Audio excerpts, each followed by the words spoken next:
Evan Riley was halfway through his midnight noodles when the air shimmered, and his front door opened. He froze, chopsticks in hand. Someone stood there, tall, elegant, glowing faintly blue in the dim light of his apartment. Her eyes, four of them, arranged in a pattern that seemed almost artistic, blinked at him in confusion. Her skin shimmered like moonlight through water. The air around her rippled faintly, as if the room had forgotten how to behave normally. "Sorry," she said, her voice soft and musical, a melody wrapped in surprise. "Wrong room." Evan blinked. Yeah, I think you might be several galaxies off." She tilted her head, blinking again, almost studying him. "You are human," she said carefully, as though tasting the word. "Last I checked," Evan put the noodles down and stood, "and you are definitely not the pizza guy." Her lips curved slightly. "Pizza guy." "Long story," he said, waving vaguely. "Usually brings me food, doesn't usually glow." She looked around the small apartment, the messy couch, the posters on the wall, the faint hum of the old fridge. Then her gaze landed on him again, curious and maybe a little amused. "I appear to have miscalculated," she said. "This dimensional coordinate does not align with the Soltari embassy network." "Yeah, no embassy here," Evan said. "You're in my living room on Earth, population way too many." He expected her to panic, or run, or maybe blast him with a laser. Instead, she frowned, a very human, very puzzled expression. Then, to his absolute astonishment, she sat down on the couch. "Is this safe to sit?" she asked, touching the fabric like it might explode. Evan laughed. "Yeah, unless you're allergic to bad decisions, you're fine." She looked at him again, and something in her gaze softened. "You are very calm for a creature meeting an off-worlder for the first time." He shrugged. "I've seen weirder. Once dated someone who collected taxidermy frogs. After that, glowing alien lady in my apartment. Not the strangest night I've had." Her expression shifted, confusion mixed with curiosity. "You joke, to hide fear." Evan smiled faintly. "To hide everything, honestly." She studied him a moment longer, then smiled, a small, uncertain thing that felt like dawn breaking. "I think I will stay for a moment. For study." "Study," he repeated. "You mean like research, interviews, dissection?" She blinked rapidly, alarmed. "No, never, I'm not that kind of scientist." "Oh good," Evan said, relaxing slightly. "Because I'm really attached to all my organs." She gave a small, melodic laugh. It sounded like silver bells, like water catching sunlight. "You are strange," she said softly, "but pleasant." Evan chuckled. "That's the nicest thing anyone said to me this month." For a moment they just looked at each other, human and alien, stranger and stranger still. The air between them hummed with something new. Not danger, not fear. Something curious. Something alive. Then she leaned forward slightly. "What is that smell?" He blinked. That be noodles, human cuisine, instant masterpiece." "Noodles," she repeated carefully like a sacred word. "You consume these for energy." "Yeah," he said, "and for emotional stability." "May I try one?" He grinned. "Sure, but I'm warning you, once you go noodle, you never go back." She watched as he handed her a chopstick. It took her 3 attempts to pick up a single noodle, which she examined like it was a piece of alien technology. Then she took a bite. Her eyes widened, all 4 of them. "Oh stars," she whispered, "it is chaos, salty, hot chaos, I love it." Evan laughed until he nearly spilled the bowl. "Welcome to humanity, we specialize in chaos." "I see," she said, smiling now, truly smiling. "It is beautiful." The sound of her voice, soft, uncertain, full of wonder, did something strange to him. He hadn't felt this kind of warmth in a long time, maybe ever. "What's your name?" he asked. "I am Lyra of the Soltari expedition, navigator of the starship Seraphine." She paused. "And you?" "Evan Riley, navigator of a very small apartment." She laughed again, and the room seemed brighter for it. Lyra looked at him as if trying to memorize every detail. His messy hair, his half-finished dinner, the warmth behind his easy grin. "You are not what I expected of humans," she said quietly. "What did you expect?" he asked. "Violence, fear, superstition." She tilted her head. "Not noodles, not laughter." "Well," he said softly, "you got lucky with this one." A pause. The city lights flickered outside the window, washing her skin in soft gold. She looked both out of place and perfectly at home. "I should leave," she said suddenly. "My signal will be missed." He nodded slowly. "Sure, right, dimensional embassy and all that." But she didn't move. She just looked at him, long and searching, as if torn between logic and something else. "This room," she murmured, "feels wrong yet right." Evan smiled, heart thudding. "Yeah, that's kind of Earth in a nutshell." Lyra stood, graceful as light, still glowing faintly blue. "Perhaps," she said, her voice soft and uncertain, "I will return, for more study." "I'll make extra noodles," he said. And then, without warning, she vanished, the air folding in on itself, leaving a faint scent like rain and static. Evan stared at the empty space where she'd stood. Then he looked at the noodles, laughed softly, and said to no one in particular, "Guess I should clean the place up, just in case the alien comes back." When Lyra appeared again, it wasn't dramatic this time. No flash of light, no cosmic hum, just a soft knock on the door. Evan opened it, expecting the neighbor who always borrowed sugar. Instead, there she was, the glowing blue woman, the wrong room visitor, smiling shyly in his doorway. "Hello again," she said softly. "I was nearby." Evan blinked, speechless for a second. "You know, most people text first." "I don't have your number," she replied seriously. "Fair point," he said, grinning. "Come in before someone sees my glowing guest and starts a cult." She stepped inside, looking around as if rediscovering the small apartment, the crooked lamp, the messy books, the faint smell of instant noodles that never quite left. Her eyes, four of them, shimmered with curiosity. "It feels warmer than I remember." "That's the heater," Evan said. "Or maybe my charm, hard to tell." She tilted her head, studying him. "You use humor to deflect." "Yeah," he said, "but it's an art form." Lyra's lips curved slightly, the ghost of a smile.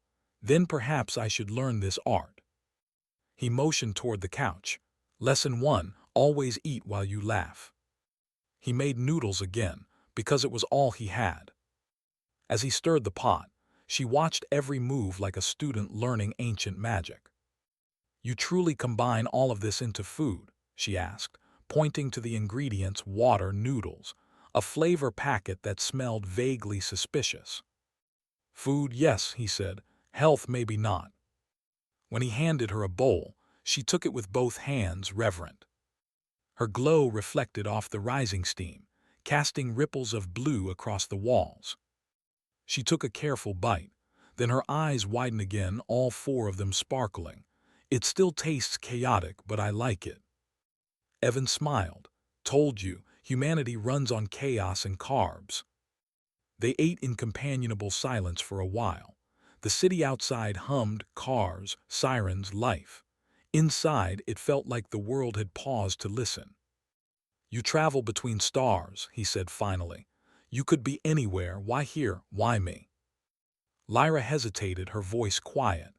"I was exploring signal anomalies. I followed one thinking it was a beacon. It led me here, to you." He blinked. "Wait, I'm the anomaly."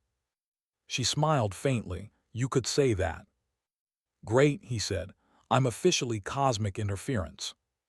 "No," she said softly. "You are unexpected. That is not the same as wrong." The way she said it made his heart skip.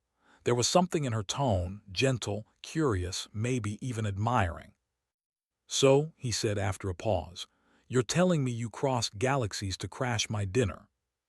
Her smile widened. "Would that be a problem?" "Not unless you eat the last noodle," he said. She laughed, a sound like a melody from somewhere far away, and he realized he'd do just about anything to hear it again.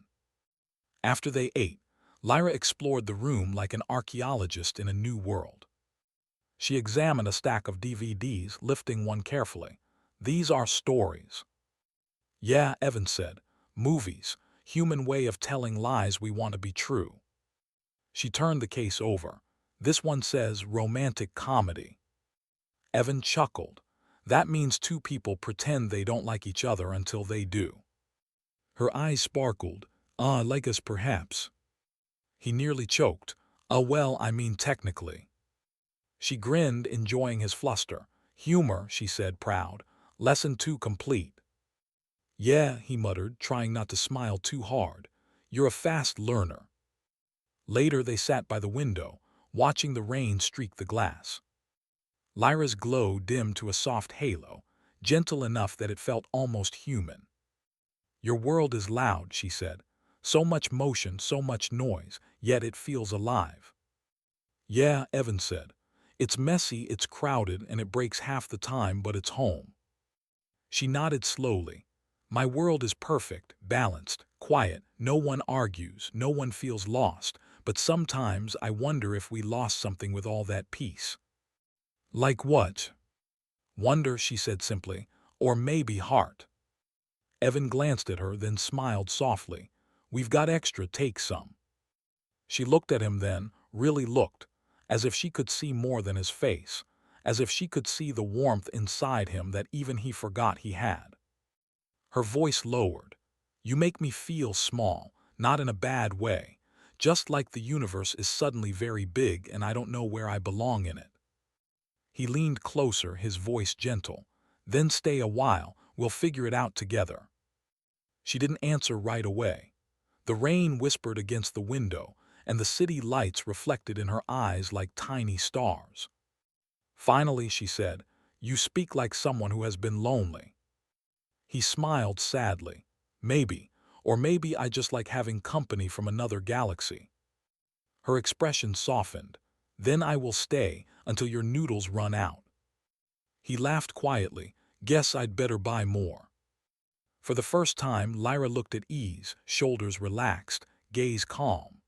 The glowing lines on her skin pulsed gently, like the rhythm of a heartbeat. "You know," Evan said, "if you hang around long enough, I might start charging rent." She tilted her head. "What is rent?" "Something humans invented to keep each other poor." She laughed again, the sound filling the room. "Humans are strange." He nodded. "Yeah, but sometimes strange is good." As the rain softened to a drizzle, Lyra looked out the window again. "I was lost when I came here," she said softly. "Now I'm not sure I want to find my way back." Evan's heart thudded. "Then don't, you're safe here." She turned toward him, eyes glowing like galaxies. "We'll see," she whispered. "Stars have a way of finding each other, even in the wrong room."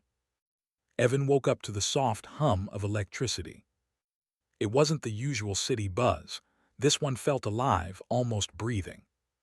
He blinked his eyes open and saw Lyra sitting cross-legged on the floor. She was glowing faintly again, her hands hovering over a small orb that pulsed with light. The whole room shimmered like someone had hung starlight in the air. "What are you doing?" he asked groggily. Lyra didn't look up. "Trying to contact my ship. They must be searching for me." He rubbed his face. "You mean the giant alien spaceship that could vaporize my apartment if it wanted to?" She smiled faintly. "They wouldn't, probably." "Probably," he repeated. "That's not comforting, Lyra." Her glow dimmed slightly as she sighed. "They will be worried. I was not meant to stay this long." "Then why did you?" She hesitated. Her eyes, all four of them, met his. There was a softness there that wasn't entirely scientific. "Because I wanted to understand why this world feels different." He raised an eyebrow. "You mean messy, loud, and allergic to logic?" "I mean alive," she said quietly. Evan smiled, but his chest felt tight. "Well, stick around. You haven't even seen rush hour traffic yet. That's where humanity really shines in chaos." Lyra tilted her head. You speak lightly of danger, but you fear it too, don't you? He looked away. Maybe, but I learned that if you laugh at the dark, it gets smaller. She studied him like he was a puzzle she couldn't solve, the kind of puzzle she didn't want to.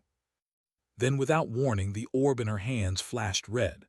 A holographic image burst from it, a tall Soltari figure in silver armor, voice sharp and mechanical.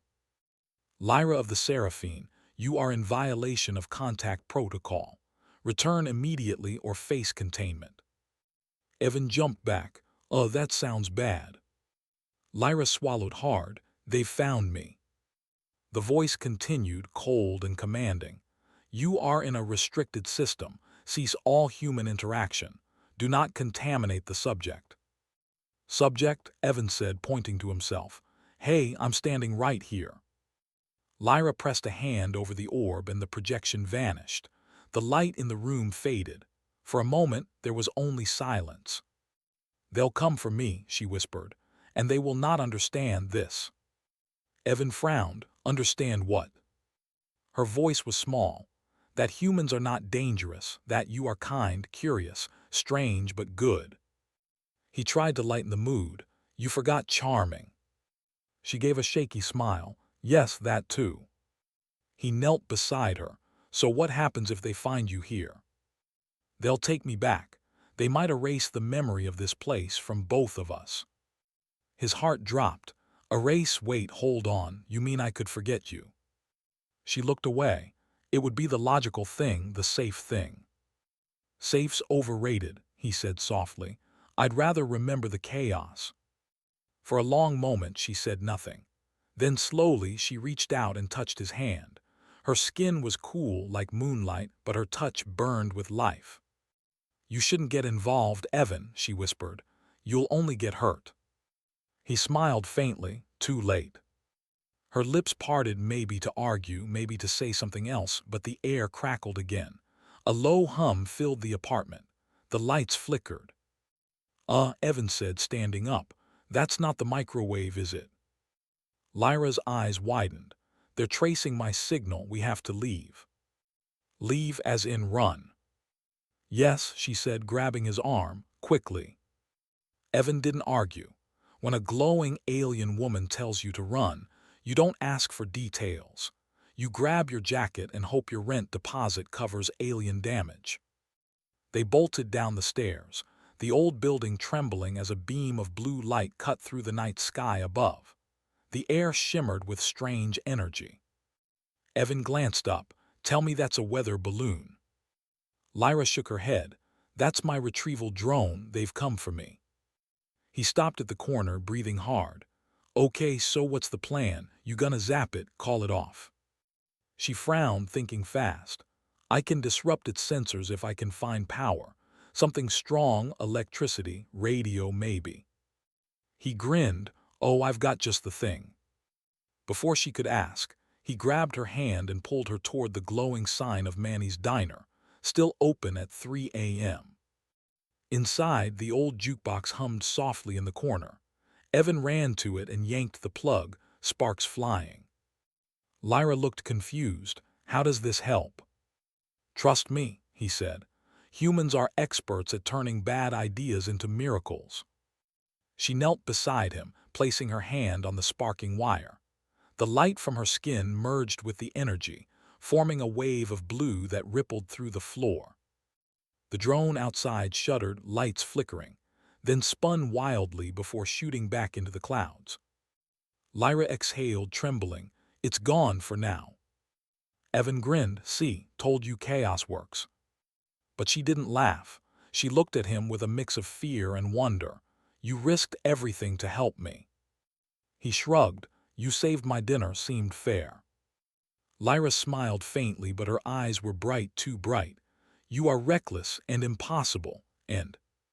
She stopped, searching for words. And what? He asked softly. She took a step closer, the light around her softening like candle glow. And maybe worth breaking a few rules for. Evan's heart skipped. Remind me to put that on my resume. Outside, the city went quiet again. Inside the little diner, two worlds had collided, and neither of them wanted to pull apart. The night sky above the city burned with blue light. A low hum filled the air like thunder wrapped in machinery. Evan and Lyra stood in the street, their breath visible in the cold air, watching as the clouds shimmered with something not entirely human. "They've sent more," Lyra whispered, her voice tight. "Tracking drones, they'll find us soon." "Then we need to move," Evan said, already pulling her down the dark alley. "I know a place." "Where?" she asked, glancing up as a streak of silver passed overhead. "Somewhere with terrible Wi-Fi," he said. "They'll never think to look there." Lyra almost smiled, even as panic flickered in her eyes. "You joke in danger, always." "Yeah," he said, leading her through the back streets. "It's my superpower." They ran through puddles, past glowing billboards and sleeping cars. The rain came down harder, soaking through Evan's jacket. Lyra moved beside him, her glow dimmed to hide them, her light now only a faint halo against the wet concrete. At one point she stumbled. Evan caught her hand, steadying her. Her skin was cool but trembling. "You okay?" he asked. "I've never run before," she admitted, breathless. "My people don't run. We glide, teleport, or call for transport." "Well," Evan said, grinning, "welcome to cardio." Her laugh was small but real. "Humans are ridiculous. And yet you're still here with one." "Yes," she said softly, "I am." For a moment their eyes met, a fleeting spark under the rain. Then another flash of light lit up the sky. "Move," Evan shouted, and they dove behind an old vending machine just as a drone beam sliced down the street, scanning. The beam passed inches away, close enough to warm their skin. Lyra pressed close to him, heart fluttering fast if she even had a heart like his. Evan didn't know. All he knew was that he could feel it pulsing against him. She whispered, "They will not stop until I am gone." "Then they'll have to go through me first," he whispered back. Her eyes widened, shocked. "You would fight my fleet." He smiled, rain dripping from his hair. "Hey, we've taken on worse. Bureaucracy, for example." Despite the chaos, Lyra let out a breathless laugh, a sound that made him forget the danger for half a second. They reached the old subway tunnels beneath the city. Evan pried open a rusty gate and motioned her inside. "It's safe here. No signals, no eyes." Lyra hesitated before stepping into the darkness. Her faint glow illuminated the damp walls, the tracks, and the dripping pipes. "Why do you help me?" she asked suddenly. "You gain nothing, you risk everything." Evan stopped, looking at her, really looking. "Because you showed up in my world like you belonged here. Because you smiled at my bad jokes. Because you made the universe feel smaller." Her expression softened. "Humans," she murmured, "you speak with heart before logic." "Yeah," he said, "that's what gets us into trouble." She looked at him for a long moment, the glow in her eyes brightening slightly. "It's also what makes you special." They sat on an overturned crate in the tunnel, catching their breath. Above them, the distant hum of the drones faded. Evan's hair was dripping wet, his clothes covered in grime. Lyra looked at him, her gaze full of something unspoken. "You should rest," he said gently. "You look, well, tired for a glowing being." She smiled weakly. "The glow comes from my energy core, it's fatting. Without my ship, it will soon dim completely." He frowned. "Can we charge it, plug you into a socket or something?" She laughed softly. "It's not that simple. My energy is tied to my home star's frequency. I can't survive long cut off from it." Evan's heart sank. "You mean you'll die?" "I mean," she said carefully, "I will fade, dissolve back into light." He swallowed hard. "That's not an option." Her smile turned sad. "You cannot fight the laws of physics." "Watch me," he said. She stared at him, bewildered and moved all at once. "You are the strangest creature I have ever met." "Thanks," he said. "I try." Time passed in quiet waves. Lyra leaned her head back against the wall, eyelids fluttering. The glow around her had dimmed to a soft shimmer, painting her in shades of pale silver. Evan watched her every slow breath, every flicker of light. She looked fragile, almost human now. He reached out and brushed her shoulder gently. "Hey, don't go dim on me." Her lips curved faintly. "Your concern is noted." "Good," he said softly, "because you still owe me a movie night." That got another tiny laugh. "A what?" "Romantic comedy," he said. "It's a human tradition. We laugh, we cry, and pretend love always wins." She looked at him for a long moment, eyes shimmering with something deep. "Perhaps it does." Their eyes held a quiet, burning moment in the dark. He wanted to say something, but before he could, the tunnel shook. The hum was back, louder, closer. Lyra shot up. "They found us." "Seriously?" Evan groaned. "I'm starting to hate your fan club." She grabbed his hand. "This way." They ran again, through echoing tunnels and dripping pipes, until they reached a maintenance shaft. Lyra stopped, her chest rising fast. "I can disable their sensors again, but I need time." He nodded. "Then I'll buy you some." "Evan, no." But he was already moving, waving at the drones as they swooped down the tunnel. "Hey, over here, you flying toasters." Lyra gasped as the drones turned toward him. She reached out her hands, light flaring bright, and with a cry, released a wave of blue energy that rippled through the air. The drones sparked and fell, clattering to the ground like broken toys. Evan blinked, awestruck. "Remind me not to get on your bad side." She collapsed to her knees, glowing faintly. "I had to use what was left of my power." He rushed to her, catching her before she fell. "Easy, you're safe." Her voice was barely a whisper. "You shouldn't have helped me. You'll be in danger now." He smiled, holding her close. "Yeah, well, danger's kind of our thing." She looked up at him, eyes soft, full of gratitude and something deeper, something that no galaxy could name. "You really are chaos," she whispered. "And you," he said, "are the best wrong room that ever happened to me." The tunnels were silent after the fight. The hum of the drones was gone, leaving only the sound of dripping water and Evan's uneven breathing. Lyra lay against his chest, her glow faint as moonlight on fog.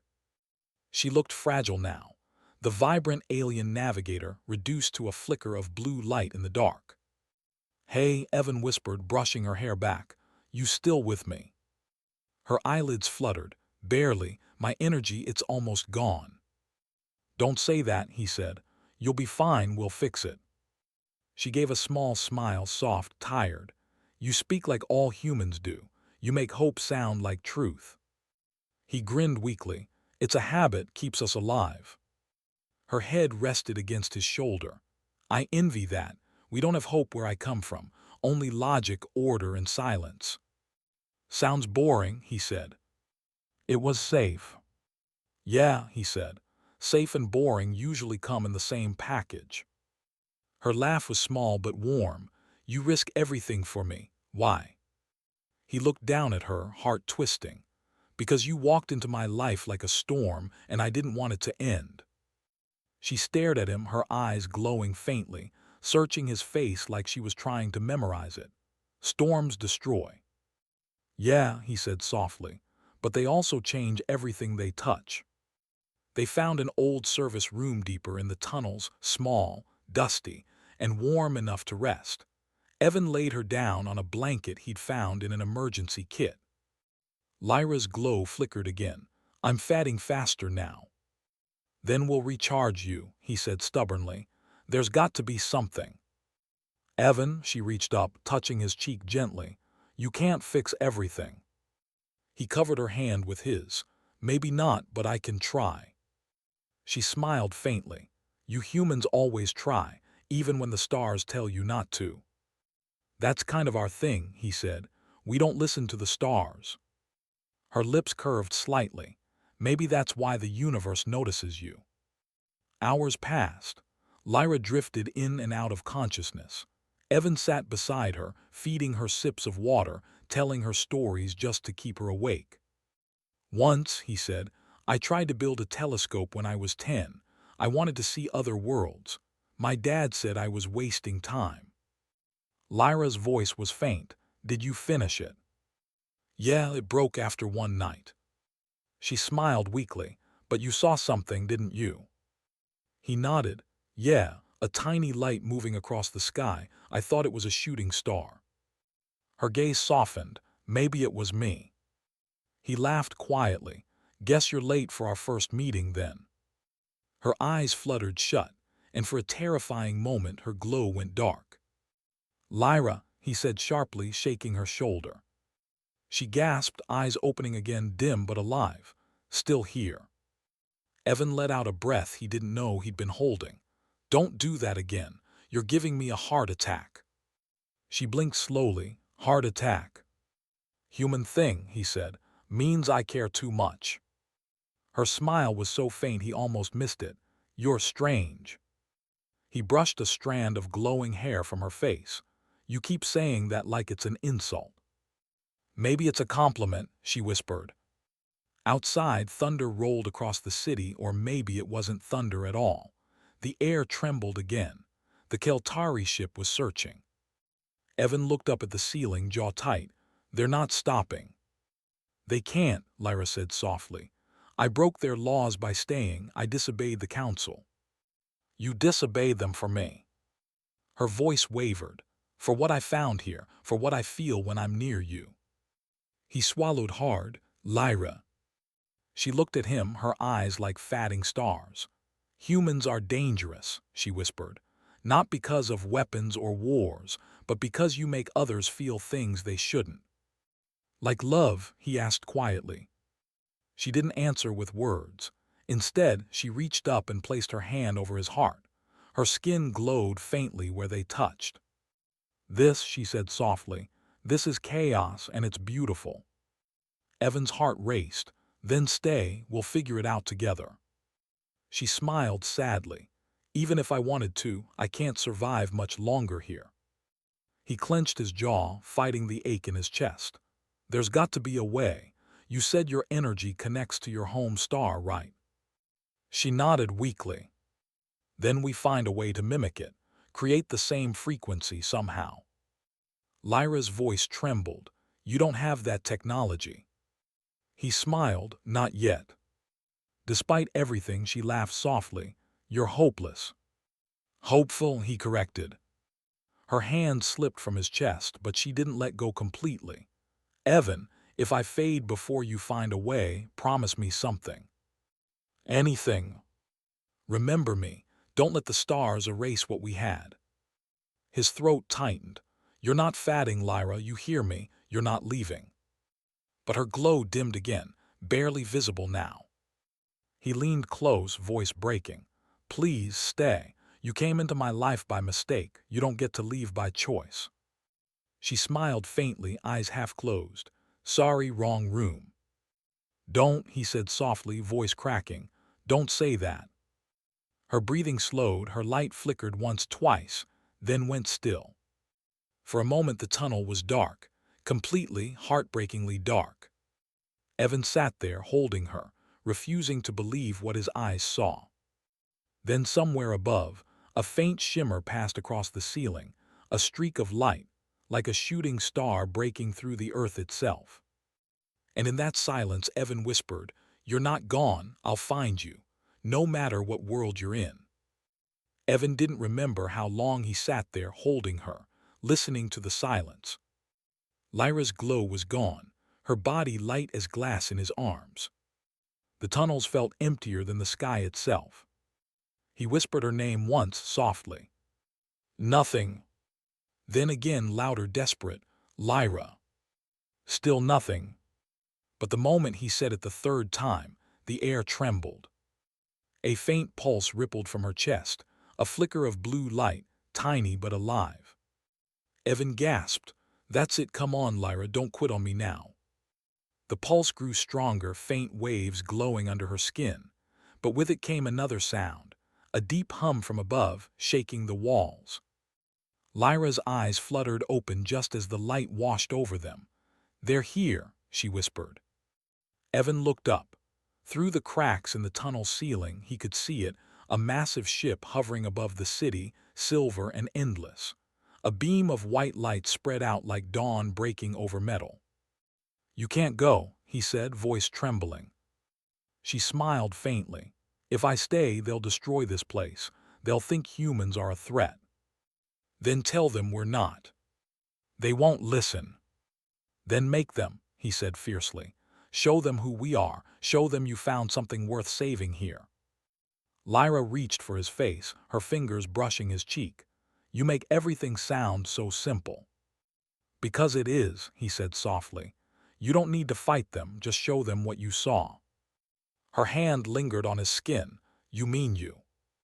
He smiled through the ache. "Maybe, or maybe I'm just the loudest example." For a long moment she stared at him, the way someone might look at something they never expected to find. Then she stood, weak but steady. The glow around her brightened. "If I go, they might erase your memory of me," she said. Evan shook his head. "They can't erase feelings, not where it counts." A sad smile crossed her face. "You believe in such impossible things. That's humanity's favorite hobby." The ceiling cracked as a bright column of light shot down, illuminating the tunnel like daylight. Lyra stepped toward it slowly, her figure haloed in gold and blue. Evan grabbed her hand one last time. "You don't have to do this alone." She turned to him, eyes soft and full.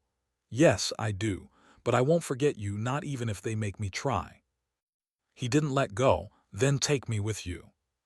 Her expression froze. "You'd die in my world." "Maybe," he said, smiling sadly, "but at least I'd die doing something that mattered." Tears, real ones, shimmered in her eyes. Humans, always trading their lives for their hearts. "Someone got to teach your people how it's done." For a moment she just looked at him, light trembling along her skin, flickering between gold and blue. Then slowly, she leaned in and pressed her forehead to his. "I wish I had met you first," she whispered, "before I learned all their rules." "Then break them," he whispered back. The beam brightened, wrapping around her, pulling her upward. He reached for her hand, but this time she pulled away, not in rejection, but in choice. "I'll come back," she said, "if I can." "I'll wait," he promised. And then she was gone, lifted into the light until only her glow remained, fading into the storm clouds above. The streets above were chaos, people pointing at the sky, cameras flashing, sirens blaring. The Soltari ship hovered silently, watching the tiny human below who refused to hide. Evan stood there, drenched and unafraid, staring up. "Come on," he whispered, "do something, show them." Then suddenly, the ship's light shifted from cold white to warm blue, the same soft hue as Lyra's glow. A voice echoed faintly across the city, not words, but a feeling, a wave that rippled through the air like a heartbeat. Everyone stopped, even the wind. And then silence. The ship began to rise, slowly disappearing into the clouds until the night swallowed it whole. Hours later, Evan stood alone on the rooftop where he first saw the alien light. The city was quiet again, normal. Almost.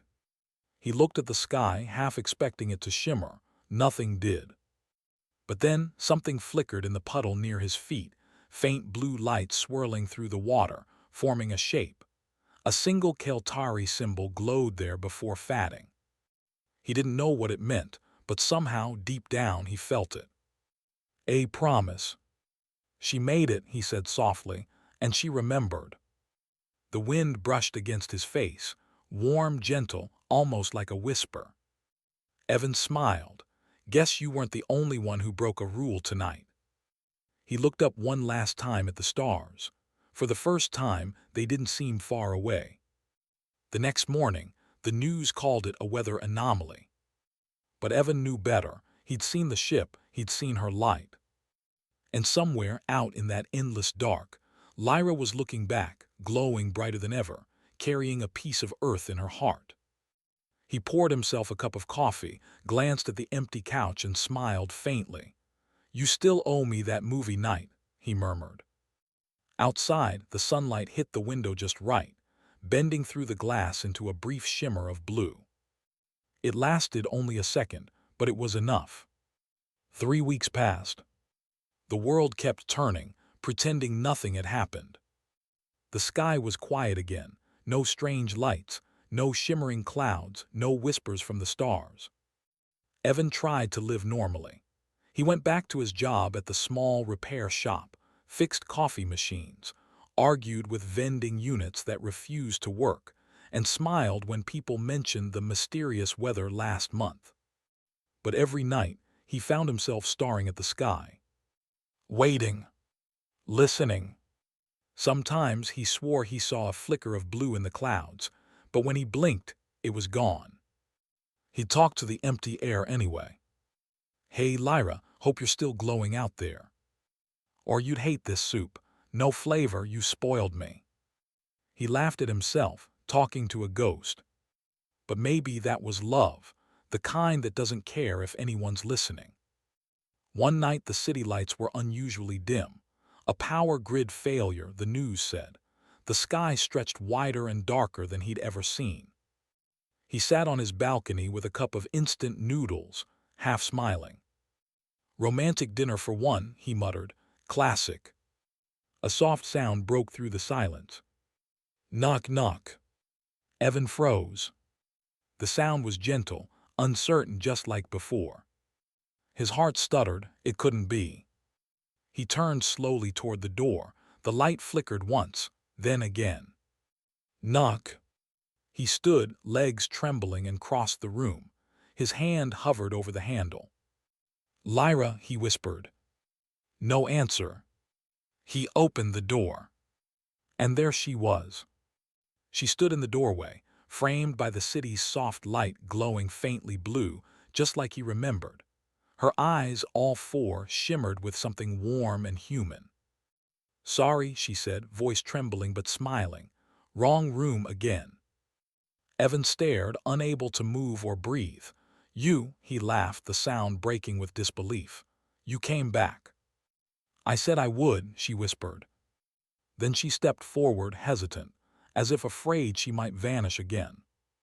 Evan didn't wait. He pulled her into his arms.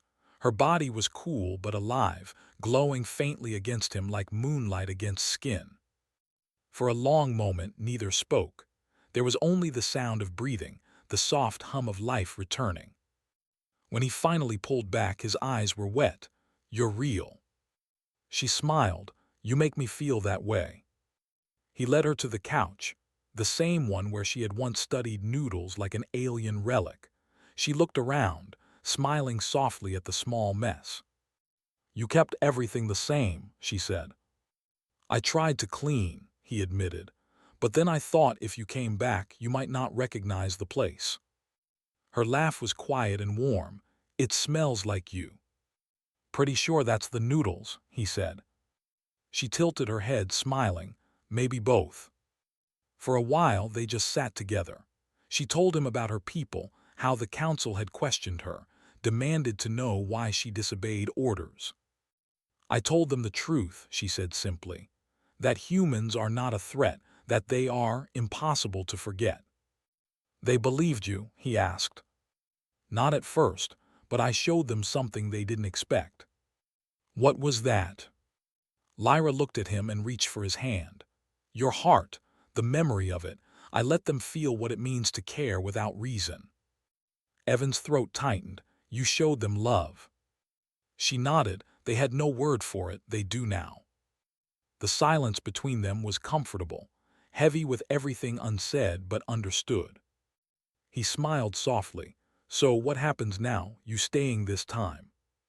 Her eyes flickered with emotion. "If I stay, I can never return to my people. I'll be cut off, a stranger in your world." "Then we'll both be strangers," he said. "That's kind of romantic, isn't it?" She laughed, really laughed, and the sound filled the room with warmth. "You would give up everything for me." He shook his head. "No, I'd share everything with you, big difference." She leaned closer, her glow brushing against his skin like a heartbeat. "You never stop surprising me." That's the human way, he said softly. We fall too fast, love too hard, and never know when to stop. Her smile trembled. Then I'll learn to fall too. And she did, right into his arms. They stayed like that for a long time, caught between worlds and silence, between laughter and tears. Outside, the city lights flickered back to life. But inside that small apartment, a different kind of light filled the room, warm, soft, alive. Lyra rested her head against his shoulder. Do you know what your people are called among mine now? He smiled. Please say it's not dangerous emotional noodles. She laughed. No, we call you the bright ones, the species that burns too fast, feels too much, and never gives up. Evan chuckled. That's us all right, beautiful mess of a species. Her voice softened. I like your mess. He looked at her, heart full. And I like your light. Outside, the stars shimmered faintly. And though the world would never know, one of those stars flickered brighter than the rest, a distant echo of the Soltari ship watching silently, recording history's first act of rebellion through love. Lyra whispered, they'll come for me again one day. Evan smiled, brushing her hair gently. Then they can knock too. She laughed, and the sound was everything the universe had been missing, pure, joyful, alive. Sorry, wrong room, she murmured playfully. He grinned, not this time. And when she kissed him, the whole room glowed blue, not from her, but from both of them, two lights becoming one. Outside, the night sky rippled, and somewhere in the distance, the stars blinked like they were smiling back.